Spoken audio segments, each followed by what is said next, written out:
Who can embrace creative surrender and demonstrate to the great pretender that you got heart and you got art, that you got heart and you got art, that you got heart when you got art, that you got heart when you got art. Would you please help us welcome the Irreverent Reverend, your freaky deacon, the one, the only, Mr. Art Zealous. Art loves you so. Thank you, thank you, thank you. Thank you, everyone. And good morning, you venerable saints in art and craft. Today we are live once again from beautiful San Juan Island. You know we make art best when we make art daily. So make stuff religiously. Today's artistic inspiration is invent a new facial hair. Can you imagine? So grab your crayons, your banjo, your knitting needles, or your spatulas, whatever tools you love for whatever you make, and get inspired by taking regular old faces and using bristle hair to make them fresh and astonishing. So, let's make something great today. First, let us thank the Art Zealous youth singers. Oh, let us thank good old Agnes on the organ, keeping our time today. Thank you, Agnes, and folks, a lady who needs no introduction. Please hoot and holler for my wife, Belle. Oh, ain't she a beauty? Folks, Belle's gonna take your call. She's gonna host the chat room. She is my inspiration and the brains of this operation. And I hear those phones ringing, and we are gonna take your calls. But first, there's something I gotta share with you. That's right, the 5 commandments of art, with which you can create anything your heart desires, no matter how intimidating. That's right, 5 commandments. That's twice as fast as the other guys with half the tablets. So let's make some art. And how do we start? We devote ourselves to sit with art for a dedicated time, and we do so thusly. Put your hand on your heart, put your tool in the air, and swear, I, Art Zealous, devote these 5 minutes to the creation of a wholly new, original kind of invented facial hair, never before seen by the likes of man. And then, because all great art starts in the butt, get ready, get set, and shake. Shake it out, shake it out, shake out the wiggles and sit. Congratulations, friends. The hardest part was just to start. You are now a serious artist. Now, do we leave to fate that what we make will be great? No, we aren't dreamy. First, we imagine the results of our wildest dreams and jot down our favorite parts. Say, hey there, invented new kind of facial hair, don't you look dreamy?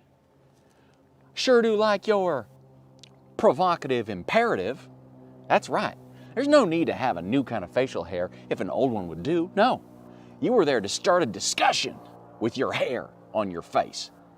So tell us in the chat what you see when you imagine the perfect invented new facial hair. Say, hey there, new facial hair. Sure do like your plausible hair distribution. That's right, facial hair has to look like it did come off of a face. If you have it coming out of the middle of the pupil on the eye, folks will look at that and say, that's CG, that's not facial hair. That doesn't count. That's not good for what we want. It has to look like it could grow on a man's face. Say, hey there, wholly new kind of facial hair. Say, I dream of something representational or sculptural in my layout. That's right, it's got to look like something, or it has to look like it wants to look like something. Say, hey there, brotherhood of whiskers. I'm not sure exactly how this expresses itself, but you know that every person with comical, outlandish facial hair, they see every other fellow with a beard and they kind of give a nod. Like, I know. Don't just grow that way, do it. I'm not sure how that's going to find expression. Say, hey there. Hey there, wholly new kind of facial hair. I sure do love your eyebrow frontier. You know, most folks, they'll play with a beard, they'll play with a mustache, but what's happening with those eyebrows? If you could break the eyebrow barrier, get the eyebrows involved, that would be something of a wholly new kind of invention. So I'm gonna set myself that challenge to break the eyebrow frontier. So here's my top 5 dreams in order for how my invented new facial hair should turn out. And now I can consult this as I create to make sure that my ideations, my wild, transformational fugue state is still a productive use of time. And so now that we have dreamed perfection, we're always traveling in the right direction. And maybe old Scratch say, well, how do I know I'm doing it right? I never made a new kind of facial hair. Surely every mustache under the sun has been invented. Coconuts. Coconuts to you, old Scratch. Take all those sinful whispers, all those distractions, those things that sap your energy and your enthusiasm, that create fear and lack of ability in your own capabilities. You throw them in a coconut, you toss it in the ocean. Coconuts. And how do we know that we're making it rightly? We art lightly.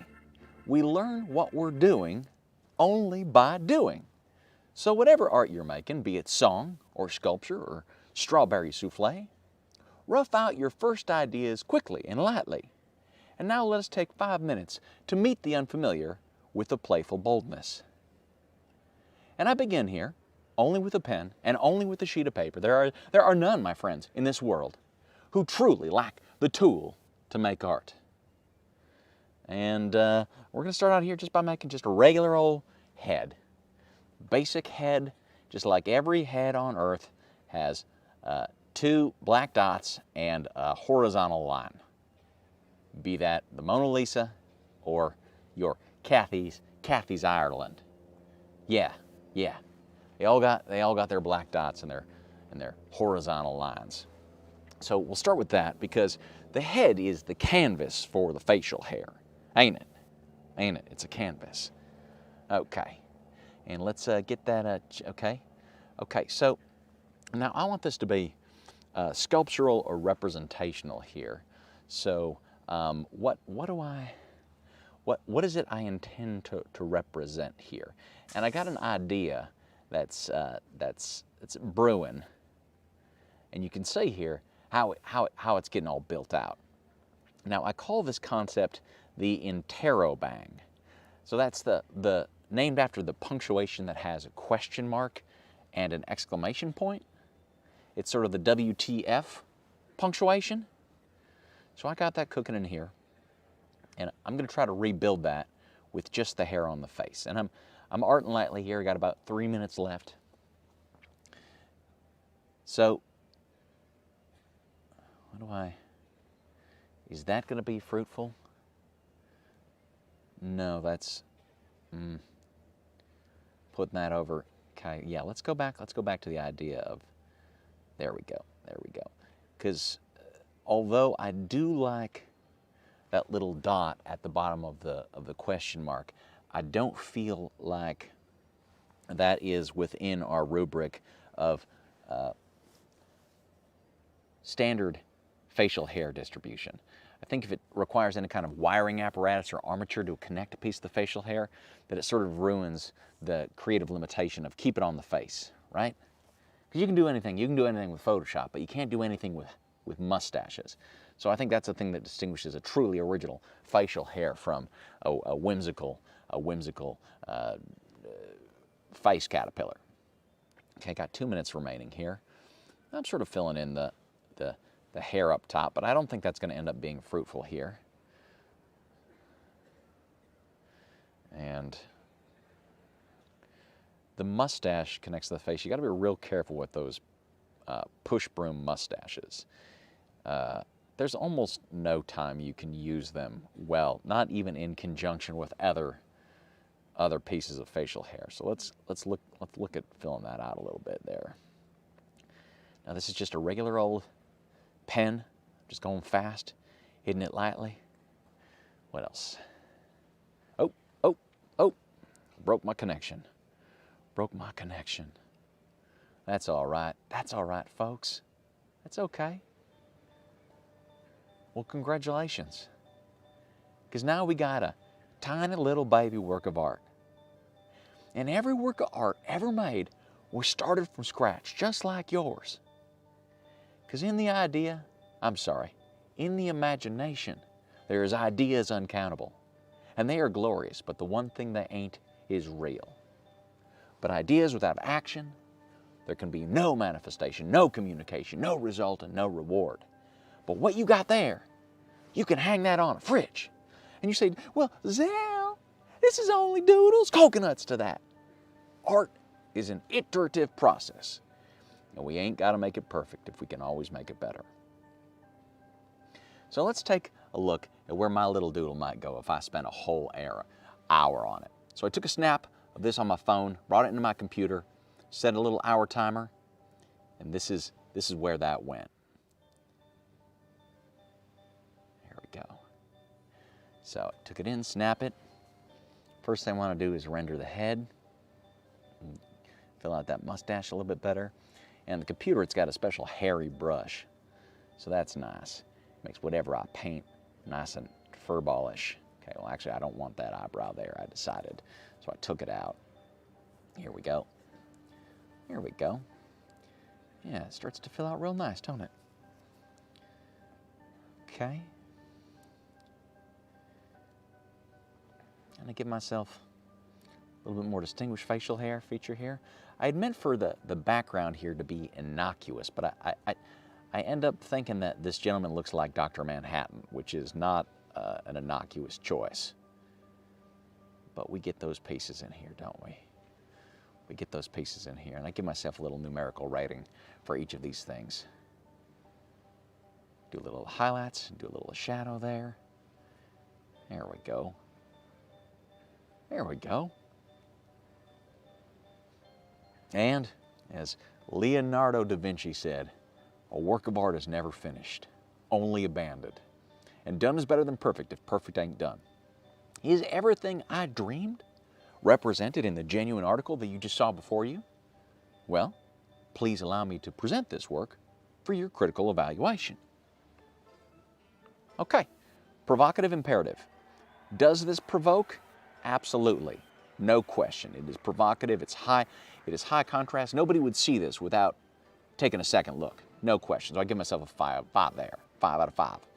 Representational or sculptural layout. Yes, I think most definitely here, because you can see that it's got both representation and a huge sculptural appeal. There's each of the individual parts of this are demarcated in high contrast on the face. We've got shapes here, so it is very sculptural, even though it is supposed to depict the interrobang in its shape. Then we got plausible hair distribution here. I start to cheat it a little bit on this eyebrow, because you can see here that the eyebrow extends out further than an eyebrow normally would. But I don't think it's less so than the bushiest eyebrow ever recorded on record. So we're going to go ahead and count this, and you can see that I shaved off the second eyebrow here. So it did use some eyebrow, no question. The mustache there is coming off the face pretty sculpturally, but remember, you could have a Salvador Dali, you could wax that out, so that's a hell of a mustache, but it's not completely implausible for the physics of a mustache. Next up is the Brotherhood of Whiskers. This one I feel is like maybe a little underdeveloped here. I'm gonna give myself a 3 for this, because I mean, you see another mustachio, you're going to see this, you're going to give him a nod here, but that doesn't mean that there's necessarily any kind of brotherhood or fellowship that is established with this to any other person who's got a mustache. And then, of course, 5, the eyebrow frontier. I believe this uses eyebrows very handsomely. It's got an eyebrow as a structural element, and it shaves the other eyebrow. So it's doing something interesting with both eyebrows, which is why I give myself high points for that. And so, I thank you for the opportunity to present my work. Honest feedback is a generous gift, for when we wish to develop a work beyond our capacity, we must be able to see through eyes other than our own. That's why every artist must be able to give and take honest critique. So, how do we grow when we're done and we show, we art kindly, first to ourselves and then always to other artists. You see, we invest ourselves greatly in the things that we make, so handle them with care and compassion. If an artist asked me for a critique of this work, this is what I might say. First, I'd thank them for the opportunity to enjoy their work. Thank you for asking. Then, I would compliment what they did well. I think this is a very striking piece of facial hair. I would identify what I see as an opportunity to improve. I would say that the blue skin is perhaps a little bit of a distraction here, and frankly, if I'm being totally honest, it looks like the interrobang might be reversed. It would only show correctly in a mirror. And so, even though the question mark and the exclamation point are reasonably well delineated, I would say I think there's an opportunity to switch those around for a quicker read. And I would also say that you might want to do a notch between the chin part and the lip part, so that the piece of the question mark that hangs down more frequently is better delineated, a little descender there. And also, I think maybe I'd try to square the mustache with the beard down so it created a stronger vertical line. So those are the places where I see an opportunity to improve. And what is my most favorite part? I would leave them with my most favorite part. I would have to say it's that mustache. That mustache is daring, and it's gonna spend most of your time getting ready in the morning, but it is worth it. The way that mustache piece curves around all up like that is my favorite part. And if I was the artist that got that critique, well, I hope that I would thank them right back. Thank them for their time, their bravery and generosity of spirit, because they have given me what it is I need to improve. You see, your very favorite artist in the world was once a beginner. And so, be proud of where you are right now. And we want to see what you made. So tag Zealous Art Revival on the Instagram, and next week we'll show what you sent on the TV. We can't wait to see it. All right, here's some of your viewer artwork from last week. We got St. Leon's Zeppelin race car. Ain't that pretty? We got St. Carol's cross-stitching of Ham the Wiener Dog walking in a Wiener Wonderland. Then we got St. Shirley's Spider-Man from the Lost and Found art project. Look at that, found, great responsibility, Spider-Man. Oh, that's what we got for today. That's right. We art daily, the fifth commandment, the fifth and final commandment. So I'm asking you right now to make a pledge. To make art every single day for the rest of your life. Sickness and health, rain or shine, for at least 5 minutes. 5 minutes. In return, you will claim all the gifts of creativity. Mental health, skill, personal development, self-transformation, a connection to yourself and to the divine, and a real, actionable path to mastery in any artistic pursuit. What else can promise you that? And I know it's scary. Something every single day to the rest of your life. But what if I forget? What if I wake up? What if I go into a coma and I'll miss days and it won't be my fault? Coconuts to that. Coconuts to all that jibber jabber. That's just scratch, whispering in your ear, trying to do anything to keep you from making a commitment. It could change your life. So you tell me what's more scary. Make a tiny little cross your heart promise, or to leave this life knowing that you had something great inside of you that never came out. Hi, Scout. Talent is nice, but great work requires skill. Skill requires repetition. Hi there, Luna. And dogs. Repetition requires habit. So won't you join me? Call the number down below and cross your heart. And let's start. Okay, quiet now. That's too much. Now, friends, back in the old days, we'd all leave this tent, this beautiful tent. We'd have a big pancake breakfast and some artistic fellowship, strong coffee, fresh juice, both adulterated and infantilized. But for now, Sunday noon's going to be our honeymoon, so me and Belle are going to go horse around. We hope you join us next week when we make broccoli silhouette character designs. Broccoli silhouette character designs. That's right. we take a broccoli silhouette and use it to make a character. Goodbye, friends, goodbye.